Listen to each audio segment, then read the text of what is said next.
जी, आप लोगों को स्लाइड्स जो हैं वो नज़र आ रही हैं? यस सर, नजर आ रही है। अच्छा जी, आज का जो हमारा चैप्टर है वो रिसर्च ट्रेडिशंस के बारे में है। रिसर्च में जो है वो ट्रेडिशंस क्या-क्या हैं? शुरू से रवायती तौर पे कौन-कौन से काम हो रहे हैं रिसर्च में, ठीक है? और या फिर आप ये कह सकते हैं कि रिसर्च में कुछ ट्रेडिशनली चीज़ें ऐड हैं, ठीक है? और वो ऐड ही हैं, अभी तक हैं, स्टिल आगे चलती जा रही हैं। तो हम वो देखेंगे कि वो क्या-क्या है, ठीक है?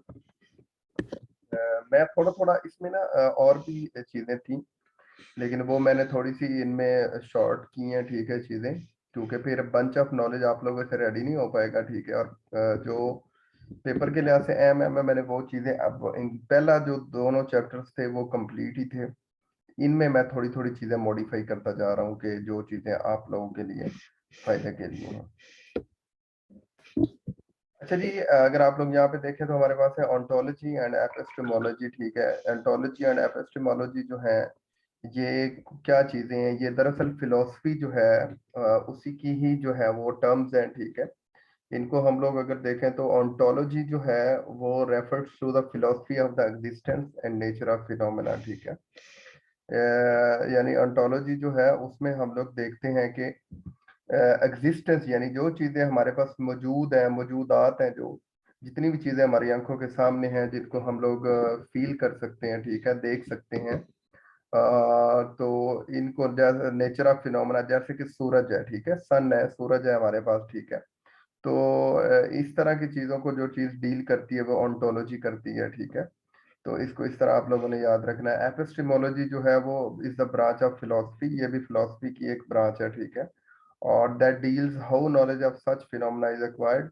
ये क्या करती है, जैसे मैंने अभी सूरज की, सन की एक एग्जांपल आप लोगों को दी है, तो इसमें ये है कि सूरज के बारे में जब आप कोई डाटा इकट्ठा करने जाते हैं, ये एक फिनोमेना तो है, एक कुदरत का मजहर तो है, ठीक है? और एक एग्जिस्टेंस भी है इसकी, ठीक है? ये हमने देख लिया अपनी आंखों से, फील देख भी लिया, फील भी कर लिया, ठीक है? लेकिन एपिस्टेमोलॉजी क्या कहती है? वो कहती है कि जब आप इसी फिनोमेना के बारे में चाहते हैं, रिसर्च करते हैं, नॉलेज इकट्ठा करते हैं, डाटा इकट्ठा करते हैं, ठीक है? और उस डाटा को आप पकड़ते हैं, ठीक है? और अपने नॉलेज में जो है वो इजाफा करते हैं, ठीक है?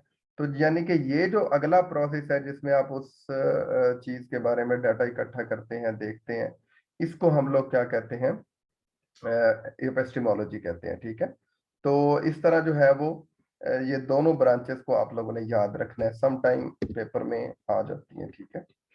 क्वांटिटेटिव डाटा है, ठीक है, और क्वालिटेटिव डाटा ये भी आपको पता है। क्वांटिटेटिव डाटा आपको पता है कि नंबर्स में होता है, ठीक है, और न्यूमेरिकल फॉर्म में होता है, 1 2 3 4 की फॉर्म में होता है, ठीक, कैलकुलेटेड होता है।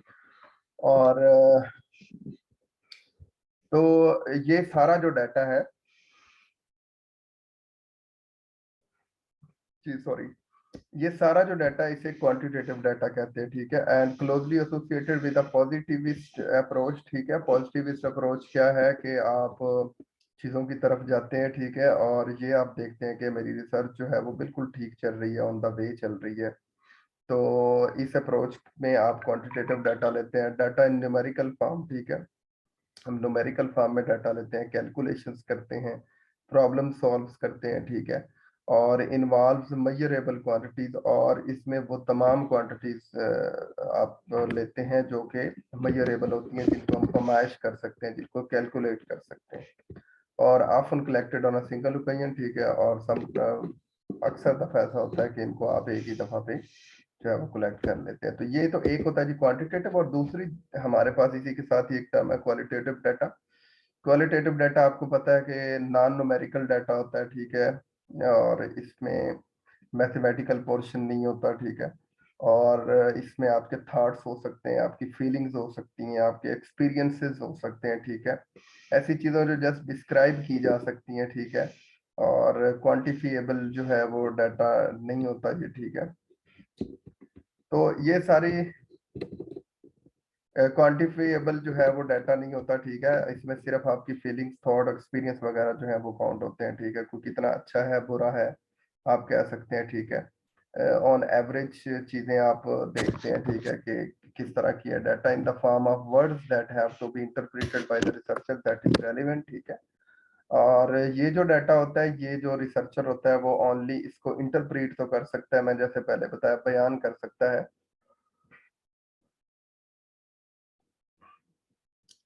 और इसको जो है वो लिख नहीं सकता न्यूमेरिकल फॉर्म में, ठीक है।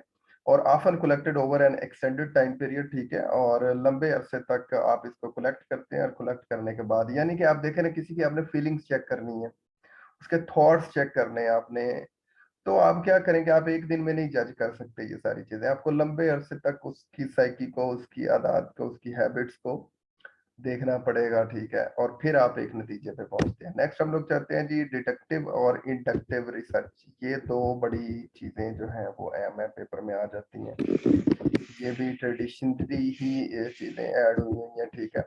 तो डिडक्टिव और इंडक्टिव, इनको हम लोग देख लेते हैं जी। इस तरह यहाँ पे आप लोग को ये एक पिक्चर नजर आ रही होगी, पहले यहाँ से मैं आप लोग को एक कॉन्सेप्ट देता हूँ। तो ये कॉन्सेप्ट है क्या, डिडक्टिव और इंडक्टिव का, ठीक है। अच्छा जी, इंडक्टिव, जब आप इंडक्टिव रिसर्च करते हैं या इंडक्टिव अप्रोच के साथ आप लोग चाहते हैं रिसर्च करने, तो आप सबसे पहले क्या करते हैं, आपके पास चीजें जो है वो पहले से एग्जिस्ट नहीं कर रही होती, ठीक है। आप अपनी ऑब्जर्वेशन करते हैं, ठीक है, और ऑब्जर्वेशन के बाद आप जनरलाइज करते हैं चीजों को कि ये बंदा इस तरह का है, फिर आप एक लॉ बनाते हैं। यानी कि समझ के आई कि आप पूरा एक इंडक्टिव जो रिसर्च है उसमें साइंटिफिक जो हमने पीछे प्रोसेस पढ़ा था, और साइंटिफिक हमने जो पीछे 8 पॉइंट पढ़े थे, आप उनके ऊपर चलते हुए आप थ्योरी या लॉ बना देते हैं, ठीक है। और लेकिन ये तो है इंडक्टिव, ठीक है, पहले से आपके पास जो है वो काम आपने नया काम आपने किया, ठीक है, और नए काम के बाद आपने कुछ थ्योरी पेश किया, ठीक है। लेकिन डिडक्टिव रिसर्च में पहले से हुआ जो काम है उसी को आप वक्त के लिहाज से बार बार आप क्या करते हैं, टेस्ट करते हैं, एक्सपेरिमेंट उसके ऊपर करते हैं कि क्या ये थ्योरी जो है बनी हुई थी, क्या ये अभी आज के हालात में या इस सिचुएशन में जो है वो एप्लीकेबल है या नहीं है, ठीक है। तो यानी कि ये उसके उल्टा है।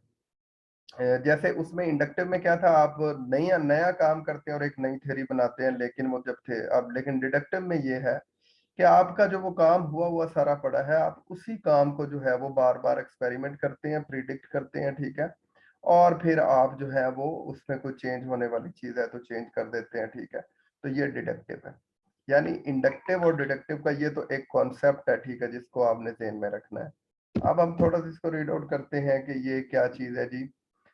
स्टेटमेंट रिगार्डिंग द थ्योरी, ठीक है, और use to underpin the research, deductive है, ठीक है। यानी कि आपके पास पहले से एक थ्योरी मौजूद है, आप उसके ऊपर ही रिसर्च करते हैं और अब उसमें देखते हैं कि वो आज के जो है वो वक्त के लिहाज से वो ठीक है या नहीं है, ठीक है।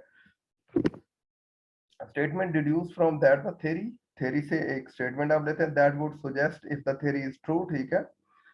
यानी कि जिस तरह हम लोगों ने एक हाइपोथेसिस बनाया था, सेम ऐसे ही आप जो थ्योरी पहले से मौजूद पड़ी है, आप उसकी एक स्टेटमेंट बनाएंगे, एक हाइपोथेसिस बनाएंगे, ठीक है। देखेंगे कि ये थ्योरी आज के लिहाज से ठीक है या नहीं, तो उस स्टेटमेंट के ऊपर फिर आप क्या करेंगे, रिलेशनशिप बिटवीन टू और मोर वेरिएबल्स, आप एक्सपेरिमेंट करेंगे, और एक्सपेरिमेंटल रिसर्च में आपने वेरिएबल्स जो है उनको देखना होता है, ठीक है।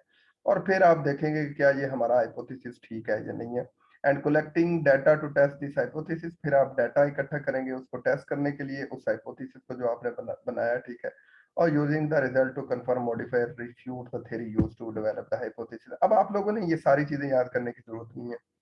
जब भी पेपर में क्वेश्चन आता है पीपीएससी के पेपर में या आपकी बुक्स में होगा, ठीक है, तो डिडक्टिव रिसर्च जो है उसका कॉन्सेप्ट पे सारे सवाल होते हैं, ठीक है। कॉन्सेप्ट यही है कि पहले से मौजूद थ्योरीज को टेस्ट करना, एक्सपेरिमेंट करना, और उनको चेकआउट करना कि क्या वो हमारे इस एरा के मुताबिक ठीक है या नहीं है।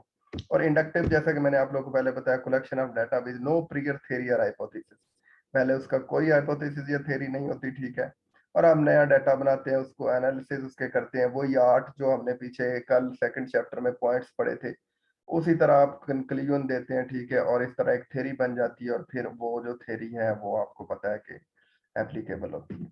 तो ये तो है जी डिडक्टिव और इंडक्टिव, ठीक है। जो अभी तक हमने पढ़ा है इसे मैं थर्ड चैप्टर का नाम मैंने दिया हुआ है, ठीक है। और इसमें जो कुछ हमने पढ़ा ये इधर हमारी समरी में मौजूद है, ठीक है। कि हम लोगों ने सबसे पहले पॉजिटिविज्म और इंटरप्रेटिविज्म पढ़ा है, ठीक है। तो इसको आप लोगों ने देख लेना है। और पॉजिटिविस्ट कौन होते हैं वो मैंने अभी बताया, ठीक है। जो चीज़ों को पॉजिटिवली देखते हैं, आगे बढ़ते हुए देखना चाहते हैं, ठीक है। और जो इंटरप्रेटिविस्ट हैं वो कहते हैं कि freedom to act the particular ways, ठीक है। आपको फ्रीडम है, आप मुख्तलिफ जो भी आपके पास तरीके आप उनसे अपनी जो एक्सपीरियंसेस हैं, ठीक है, या आप रिसर्च है, यानी आपने एक रिसर्च कंप्लीट करनी है। आप चाहे जिस तरह मर्जी उसको कंप्लीट करें। और फिर क्वांटिटेटिव और वही क्वालिटेटिव डाटा है, ठीक है, उसके बारे में बताया गया, ठीक है। इसमें एक न्यूमेरिकल फॉर्म में होता है और एक जो है उसमें सिर्फ वर्ड्स, फीलिंग्स और इमोशंस आपके होते हैं, ठीक है। और रिसर्च जो है उसमें डिडक्टिव और इंडक्टिव अभी हमने पढ़ा है वही, ठीक है। डिडक्टिव हमने ये पढ़ा है कि पहले से मौजूद थ्योरीज के ऊपर काम कर रहे हैं। इंडक्टिव जो है वो नया काम होता है, नया डाटा आप लेते हैं, ठीक है, और फिर आप एक थ्योरी बनाते हैं। तो ये तो जी हमारा था थर्ड चैप्टर। आप लोग क्वेश्चन करना चाहें तो कर सकते हैं। सर फर्स्ट में आपने करवाई थी जो इंथोलॉजी, इसके बारे में बता दें। जी दोबारा बोले। सर इंथोलॉजी जो फर्स्ट में आपने करवाई थी definition. Ontology. Yes sir ontology. जी ऑन्टोलॉजी जो है मैंने जिस तरह बताया कि refers to the philosophy of the existence, ठीक है। एग्जिस्टेंस जो फिलोसफी है एग्जिस्टेंस की, नेचर की, वो चीजें जिनको हम अपनी आंखों से देख सकते हैं, ठीक है, और फील कर सकते हैं अपने हाथों से, ठीक है। तो यानी आंखों से देख सकते हैं वो चीजें जो है एग्जिस्टेंस की नेचर में आती हैं। ये नेचुरल फिनोमेने हैं। जिस तरह मैंने अभी एग्जांपल आप लोगों को दी कि सन या सूरज की है, उसको हम देखते हैं अपनी आंखों से, ठीक है, डेली बेसिस पे। तो ये तो एक फिनोमेना है, ठीक है। रात हो जाती है, अंधेरा हो जाता है, ठीक है, ये भी हम देखते हैं। दरख्त हैं, ये भी एक फिनोमेना है, ठीक है। तो एपिस्टिमोलॉजी क्या है? एपिस्टिमोलॉजी जो है वो इन्हीं सारे मज़ाहिर के ऊपर जब आप रिसर्च करने जाते हैं, डाटा कलेक्ट करने जाते हैं, ठीक है, तो वो एपिस्टिमोलॉजी बन जाती है, ठीक है। यानी वो एपिस्टिमोलॉजी की ब्रांच जो है फिलोसफी की, उसमें सारी चीजें आ जाती हैं जी। Okay sir, thank you. Sir सारी समझ आ गई, अगला पढ़ाए। जी ठीक हो गया। सर एपिस्टेमोलॉजी दोबारा से रिपीट बता दे। जी मैं बता देता हूँ।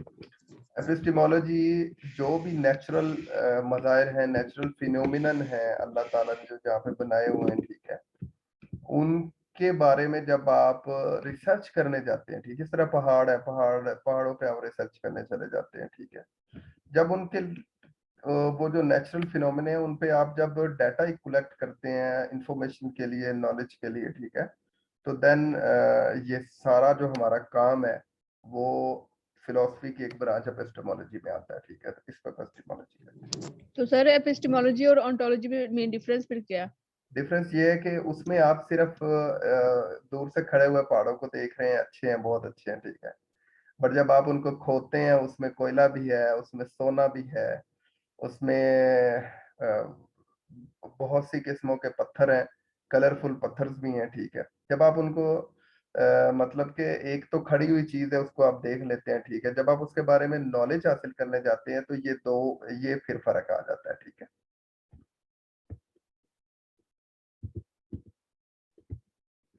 जी। आगे चले हम।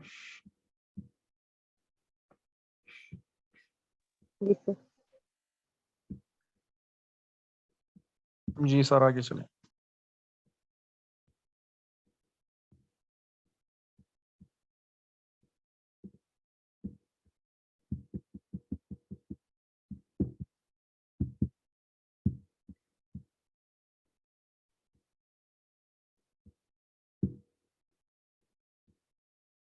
जी चैप्टर नंबर 4 है हमारा, आप लोग देख पा रहे हैं, तो मैं आगे चलता हूँ। चैप्टर नंबर जो 4 है हमारा, उसमें research questions, AIIMS and objective. जब भी आप कोई रिसर्च करने जाते हैं तो आपके माइंड में जितने भी क्वेश्चंस आते हैं वो क्या होते हैं, ठीक है। आपके रिसर्च जो आप कर रहे हैं उसके एम और ऑब्जेक्टिव्स क्या हैं, ठीक है।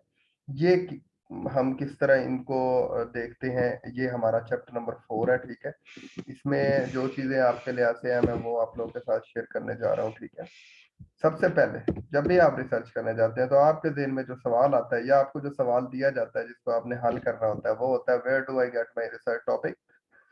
कि आपको रिसर्च टॉपिक, वैसे तो हमारे सुपरवाइजर हमें दे देते हैं रिसर्च टॉपिक, ठीक है, कि इनमें से आपको रिसर्च टॉपिक अपना ढूंढ लें। लेकिन अच्छे जो स्टडी क्वालिटेटिव स्टडी है जिन कंट्रीज में, वहां पे आपको खुद ही रिसर्च टॉपिक ढूंढना पड़ता है, ठीक है, कि आप रिसर्च कहाँ पे करना चाहते हैं। अब आप कहाँ पे रिसर्च करना चाहते हैं वो भी हमारे इसी चैप्टर में जिक्र है कि आप कहाँ का रिसर्च कर सकते हैं, ठीक है, आपके रिसर्च एरियाज कौन से पॉसिबल हैं कि जो हो सकते हैं। तो where do I get my research topic, हम देखते हैं रिसर्च टॉपिक में कहाँ से हासिल करता हूँ। तो पॉसिबल सोर्सेज इसमें क्या है, इसमें ये है कि एग्जिस्टिंग स्पोर्ट्स लिटरेचर, आपके पास पहले से जो स्पोर्ट्स का लिटरेचर पड़ा हुआ है, जो लोगों ने काम किया हुआ है, ठीक है, वो आपके पास पड़ा है, आप उसको पढ़ें, उसको देखें। आप देखें कि वहां से जिस चीज पे काम नहीं हुआ हुआ या जिस चीज पे कम काम हुआ हुआ है, आप उस टॉपिक को सिलेक्ट कर ले और उस पे काम करना शुरू कर दें। या फिर literature from the other discipline, ठीक है, आप दूसरे डिसिप्लिन हैं, साइंस है, आर्ट्स है, ठीक है, इनमें से आप देख सकते हैं, ठीक है, कौन कौन से ऐसे हैं जो मुझसे मिलते हैं, आप उसको आप चूज कर लें। सोशल क्वेश्चंस, ठीक है, सोशल जितने भी मामलात चल रहे हैं, मसाइल चल रहे हैं, प्रॉब्लम्स चल रही हैं, आप उनमें से किसी को चूज कर सकते हैं। पॉपुलर इश्यूज जो चल रहे हैं, चाहे वो पॉलिटिकल चल रहे हो, चाहे वो रिलीजियस चल रहे हो, चाहे वो स्पोर्ट्स के चल रहे हो, ठीक है, तो आप उनके ऊपर भी रिसर्च कर सकते हैं, आप वहां से हेल्प ले सकते हैं। Your own history and personal characteristics, आप अपने आप पे भी रिसर्च कर सकते हैं, आप किसी बंदे पे भी रिसर्च कर सकते हैं, आप किसी शख्सियत पर रिसर्च कर सकते हैं, ठीक है। और योर ट्यूटर्स, और एंड पे आते हैं आपके ट्यूटर्स, ठीक है, आपके उस्ताद, आपके सुपरवाइजर, वो भी आपको गाइड कर सकते हैं कि आप ये वाला टॉपिक सिलेक्ट कर लो, ठीक है। तो मेकिंग द क्वेश्चन ओरिजिनल, ठीक है, तो अब हम लोग क्या करने वाले हैं, जब आपने टॉपिक सेलेक्ट कर लिया, टॉपिक के बाद आप लोगों ने एक क्वेश्चनायर बनाना है, क्वेश्चन बनाना है, ठीक है। अब वो क्वेश्चनायर या जो क्वेश्चन आपने बनाना है जब आप रिसर्च करने जा रहे हैं, ठीक है, तो वो आप कैसे कहाँ कहाँ से सिलेक्ट करेंगे, उसमें कौन सी प्रॉब्लम्स आपको देखने में आ सकती हैं, वो हम लोग डिस्कस करने लगे। मेकिंग द क्वेश्चन ओरिजिनल, किस तरह original research is adding to knowledge. So if someone has already research the topic, how do you make it original. मतलब ये है कि आपने एक टॉपिक सेट कर लिया, अब इस पे बड़े सारे लोगों ने काम किया हुआ है, अब बड़े सारे लोगों ने काम किया हुआ है तो आप तो नहीं काम कर सकते उसमें, ठीक है, या आप उसको थोड़ा सा डिफरेंट करेंगे दूसरे लोगों से, ठीक है, थोड़ा ओरिजिनल करेंगे, ठीक है। तो जब आप थोड़ा ओरिजिनल करने जाते हैं तो फिर आपको पता चलता है कि सबसे पहले आप देखते हैं जियोग्राफिकली जैसे कि पाकिस्तान में आम तौर पे जो टेम्परेचर है वो जो है वो गर्मियों में 50 के करीब रहता है, लेकिन सम कंट्रीज ऐसी हैं जहाँ पे गर्मियों में भी टेम्परेचर जो है वो 10-15 रहता है, ठीक है। तो जो चीजें वहां पे उस वक्त प्रैक्टिस हो रही हैं, क्या वो यहाँ पे हो सकती हैं? नहीं हो सकती, ठीक है। सो आप क्या करेंगे, उसको ओरिजिनल करने के लिए आप अपने, अब देखें एक बंदे ने वहां रिसर्च की इंग्लैंड में जहाँ ज्यादा से ज्यादा मौसम ठंडा रहता है, यहाँ एक कर रहा है, ठीक है, जहाँ ज्यादा गर्म रहता है। सो आपकी रिसर्च जो है जियोग्राफिकली अगर आप देखें तो आपकी रिसर्च उससे डिफरेंट होगी तो ओरिजिनल हो जाएगी, ठीक है। So certain theories may have been tested in one area but have not received the same attention elsewhere. Thus, you may find research focused on sports in the USA and undertaking similar research in the UK. वो ये कह रहा है कि अगर आप एक sports USA में कर रहे हैं और एक आप यूके में कर रहे हैं तो provide you with the basis for an original study, ठीक है। तो ये आपकी बेस होगी, बुनियाद होगी, आप बता सकते हैं अपने प्रपोजल में जब आप उसको, या फिर आप डिफेंड करेंगे उसको, ठीक है, तो आप कहेंगे कि जियोग्राफिकली मेरी रिसर्च जो है वो वहाँ पे रिसर्च हुई हुई है, वो वहाँ के हालात के लिहाज से, और मैं जो यहाँ पे रिसर्च कर रहा हूँ वो मेरे लिहाज से है, तो आप कह सकते हैं कि यस ये ओरिजिनल है। आगे सोशली क्या है कि आप, हम सोसाइटी है, एक सोसाइटी है, वहाँ पे 99% लिटरेसी रेट है, ठीक है, आप उन लोगों पे रिसर्च कर रहे हैं। और एक सोसाइटी ऐसी है जहाँ पे जिनका लिटरेसी रेट जो है वो 40% है, 30% है, 50% है, ठीक है। तो दोनों सोसाइटीज में जब आप रिसर्च करेंगे तो आप डिफरेंट सेम टॉपिक वाले लोग भी डिफरेंट रिसर्च करेंगे, ठीक है।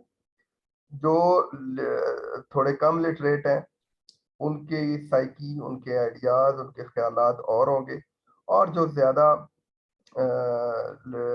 लिटरेसी रेट वाले हैं उनके और होंगे। समझ आ रही है? सो इस तरह आप सोशली जो है वो भी अपनी रिसर्च को जब आप करेंगे तो आप ये जो है वो क्या कह सकते हैं कि आप ये साबित कर सकते हैं कि मेरी रिसर्च जो है वो ओरिजिनल है, ठीक है। So you may find that the certain social groups have not revised as much attention as other existing work may focus exclusively upon men and excluded women, or you may find a certain theory that has not been applied to the elderly or to the physically disabled of her example। तो अब यानी कि उसने क्या example दिया, वो ये example दे रहा है कि आप एक मुआशरे के अंदर सिर्फ मर्दों को ले लें, औरतों को ले लें, और एक में आप मर्द औरतों को दोनों को इकट्ठा ले लें, या फिर आप एक में छोटों को ले लें, बड़ों को ले लें, ठीक है, या एक में आप हैंडीकैप या डिसेबल लोगों को ले लें। तो टॉपिक वही है, रिसर्च अंदर आप जो है वो डिफरेंट लोगों पे कर लें तो भी ठीक चल सकता है आपका काम, ठीक है। और temporarily a theory may have been developed a number of years ago, thus its relevance in contemporary। अब ये टेम्पोरली क्या चीज है? टेम्पोरली जो है इसका मतलब ये है कि एक काम एक बंदे ने किया था, वो आज से 50 साल पहले तो ठीक थ्योरी जो उसने या उसने जो रिसर्च की, जो थ्योरी बनाई, वो काबिल कबूल थी, लेकिन वो उस वक्त के लिहाज से थी, वो टेम्परेरी थी, आर्जी थी, उस वक्त के लिहाज से थी। अब 50 साल हो गए, दुनिया बदल गई, अब आप रिसर्च करेंगे, टॉपिक वही है, लेकिन आपके पास जो है वो डाटा कलेक्टिंग टूल्स अलग हो गए, लोगों के जो है वो रहने सहने के हालात अलग हो गए, ठीक है। तो सम टाइम ऐसे भी होता है कि टॉपिक आपका सेम होता है, लेकिन 20-30 साल पहले एक बंदे ने काम किया होता है, तो हो सकता है उस बंदे का काम जो है वो अभी के लिए एप्लीकेबल ना हो, तो वो टेम्परेरी होगा, ठीक है। तो आपका जो प्रोजेक्ट है या आपका जो थीसिस है वो इस बेस पे भी चल सकता है कि ओरिजिनल है। कॉन्टेक्चुअली अगर आप देखें तो कॉन्टेक्स्ट जो है आपका, बैकग्राउंड जो आपका रिसर्च करने का जो आपका एम है, ऑब्जेक्टिव है, वो कुछ और है, ठीक है, और उस बंदे का जिसने इसी टॉपिक पे पहले काम किया उसका शायद और हो, ठीक है। तो इस बेस पे भी आपका जो काम है, जो आपकी रिसर्च है, वो ओरिजिनल हो सकती है। मेथोडोलॉजिकली उसने कोई मेथड ही और यूज किया है, आपने कोई और मेथड यूज किया, टॉपिक सेम है, ठीक है, तो फिर भी डिफरेंट हो सकता है। तो आगे चलें जी हम लोग, तो फोकसिंग जो है रिसर्च क्वेश्चन, अगर आप रिसर्च के जो क्वेश्चन है उनके ऊपर फोकस करें तो फिर क्या होगा जी, यानी कि आपने रिसर्च के अंदर यही अभी हम पढ़ रहे थे कि क्वेश्चनायर किस तरह बनाएंगे। जब आप क्वेश्चनायर बनाएंगे, ठीक है, डिफाइन योर कोर कॉन्सेप्ट। सबसे पहले आप अपना कॉन्सेप्ट, आप क्यों रिसर्च करना चाहते हैं, किस वजह से करना चाहते हैं, लिमिटेशंस आपकी क्या है, डिलिमिटेशंस क्या है, फ्रेम क्या है, टाइम फ्रेम क्या है आपका, कितने टाइम में आप करेंगे। आप ये भी जिक्र करेंगे जियोग्राफिकल लोकेशन आपकी क्या है, पाकिस्तान में रिसर्च कर रहे हैं, पाकिस्तान के किस सूबे में कर रहे हैं, उस सूबे के किस शहर में कर रहे हैं, शहर में आप किस डिपार्टमेंट में और किन लोगों पे कर रहे हैं, यानी आप अपने सैंपल और पॉपुलेशन दोनों का जिक्र करेंगे, ठीक है। And what aspect of the topic are you interested in, और आपको किन टॉपिक्स में इंटरेस्ट है। जाहिर बात है आप रिसर्च टॉपिक बोलेंगे जिसमें आपकी इंटरेस्ट है, जिसमें आपका नॉलेज है, ठीक है, तो ये आप देखेंगे। And what is your unit of analysis, और आपका के पास एनालिसिस करने के लिए आपके पास यूनिट कौन सा है, ठीक है। तो ये सारी चीजें जो है रिसर्च क्वेश्चन आज जब आप बनाएंगे, ठीक है, तो उसमें आपको पता होनी चाहिए, ये चीजें आपके सामने होनी चाहिए।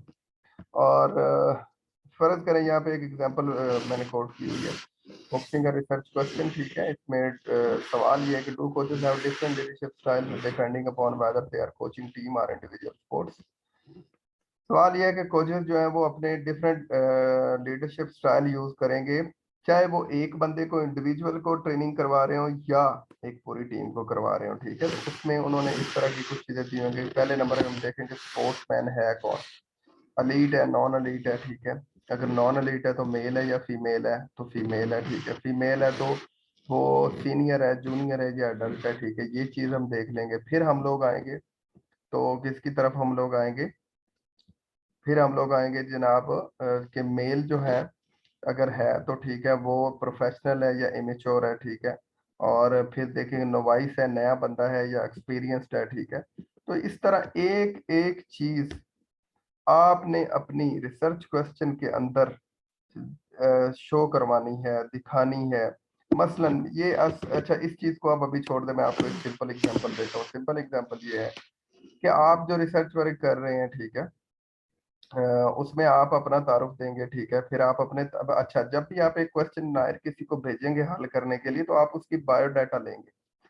तो उसकी जेंडर पूछेंगे, मेल है फीमेल है, ठीक है, एज कितनी है, उसकी एजुकेशन कितनी है, ठीक है। और इस तरह उसका ईमेल एड्रेस, इस तरह की चीजें, आप उसका नाम, ये सारी चीजें आप पहले उसकी लेंगे, फिर आप उसके सामने अपना क्वेश्चन आए रखेंगे, ठीक है। तो वो उस क्वेश्चन को फिल करेगा। इसका मतलब ये राइटिंग है रिसर्च प्रपोजल। नहीं जी, रिसर्च प्रपोजल आ गया, ठीक है। नंबर 4 हमारा जो पॉइंट था, राइटिंग का रिसर्च प्रपोजल। जब आप एक रिसर्च प्रपोजल लिखेंगे तो आप किन किन बातों का आपने ख्याल रखना है, ठीक है।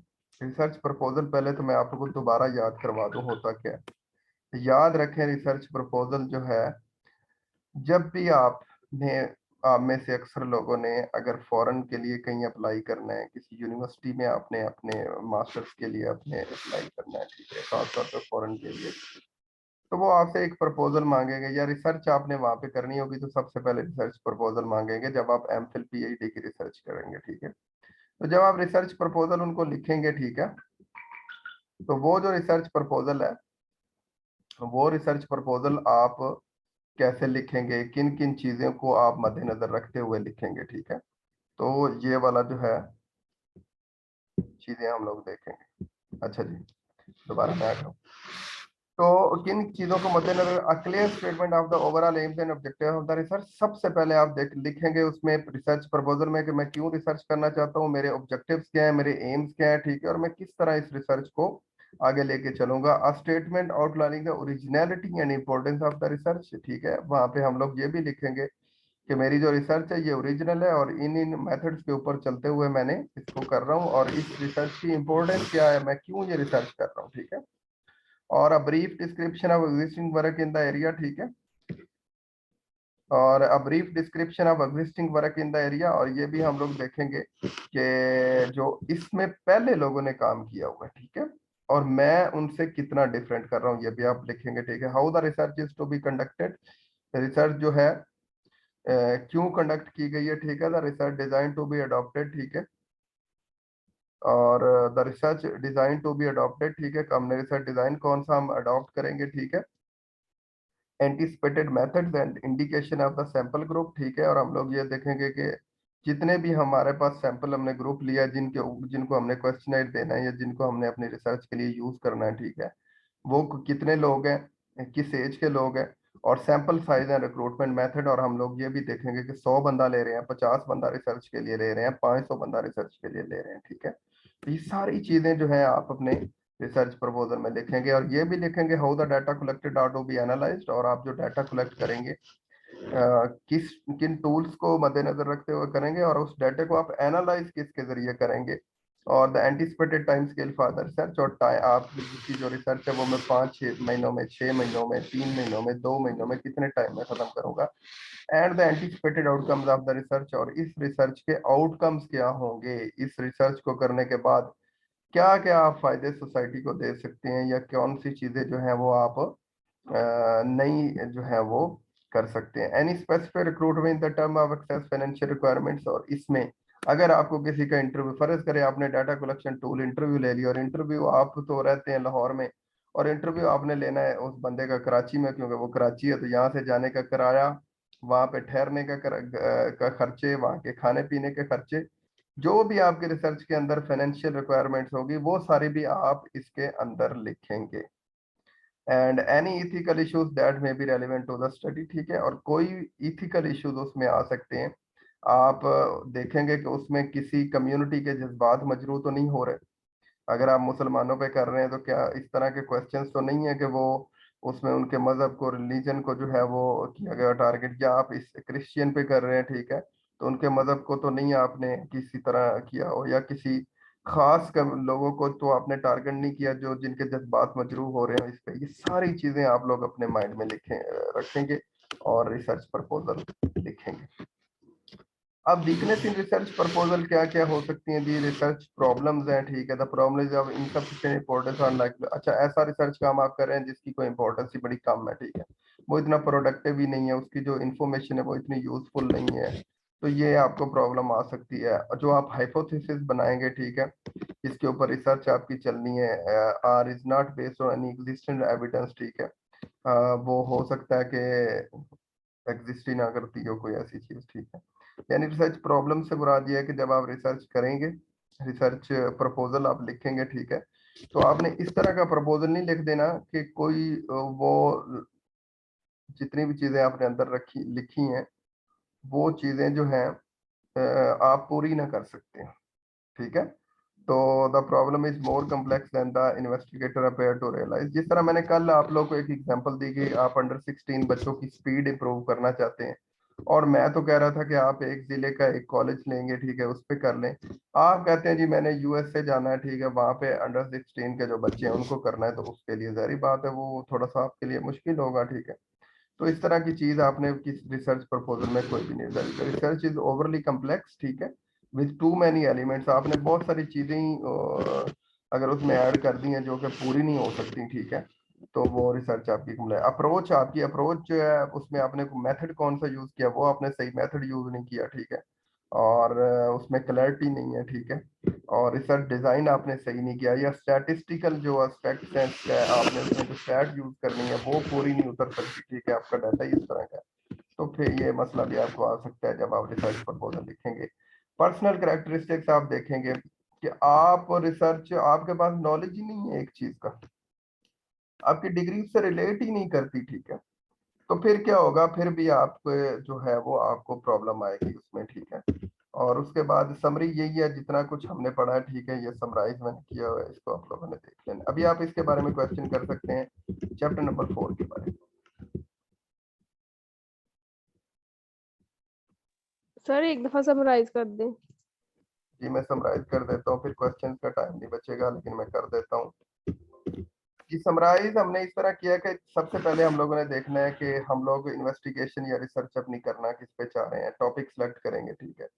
टॉपिक के बाद हम लोग देखेंगे कि इसमें मुश्किलात हमें कौन कौन सी आ सकती हैं, क्या हम इसको पूरा कर भी सकते हैं कि नहीं कर सकते, ठीक है, और इस हमारे प्रोजेक्ट की, हमारे थीसिस की, हमारे रिसर्च वर्क की इम्पोर्टेंस कितनी है, ठीक है, ये हम चीज देखेंगे। और उसके बाद हम लोग देखेंगे कि कौन कौन से हमारे पास सोर्सेज हैं जिनके ऊपर चलते हुए हम अपनी रिसर्च को के टॉपिक को मीट कर सकते हैं, पूरा कर सकते हैं, ठीक है। उसके लिए हम एग्जिस्टिंग लिटरेचर देखेंगे जो पहले से लोगों ने काम किया हुआ है, सोशल कंसर्न लोगों के देखेंगे उस रिसर्च के, पर्सनल कैरेक्टरिस्टिक्स देखेंगे, प्रेफरेंस देखेंगे, ब्रेन स्टॉर्म, यानी हम देखेंगे कि एक आदमी की कैपेसिटी है भी या नहीं इसको करने की।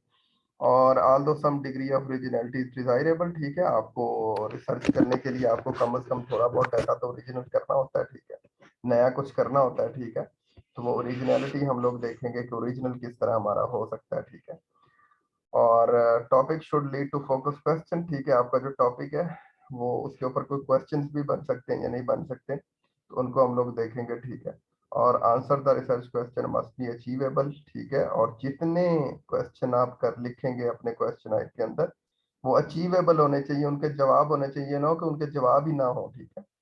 तो आपका जो सैंपल है वो आप देखेंगे कि कितने लोगों पर मुश्तमिल होगा, ठीक है, क्या सैंपल वाले लोग अवेलेबल हैं, क्या वो विलिंग भी हैं आपको क्वेश्चन आयर आपका फिल करने के लिए कि नहीं, ये सारी चीजें आप रिसर्च प्रपोजल में इसको लिखते हुए देखेंगे। जी अब आप कर सकते हैं सवाल। सर और भी पढ़ाना है आज?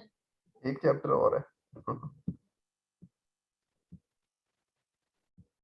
क्यों मुश्किल था? मैंने तो अपनी तरफ से बड़ा आसान करके बड़ा इजी वे में कोशिश की है समझाने की। नहीं नहीं सर, मैंने वैसे कुछ आसान है अच्छा ठीक है, सर, हम सबने थीसिस किया है मास्टर्स में, तो ये सारी बातें तो पता है हमें। सब पता है आप लोगों को, ठीक है, लेकिन अब मैंने एक लेकिन दफा, सर, लेकिन जब हमें एमसीक्यूज आते हैं ना, फिर हमें कुछ पता नहीं लगता। नहीं वो आ जाएंगे, अल्लाह खैर करेगा, वो भी आएंगे, परेशान क्यों हो रहे हैं आप लोग, कुछ भी नहीं होगा। चलो जी, ये हमारा खत्म हो रहा है मेरे ख्याल में, तो हम इसके बाद अपना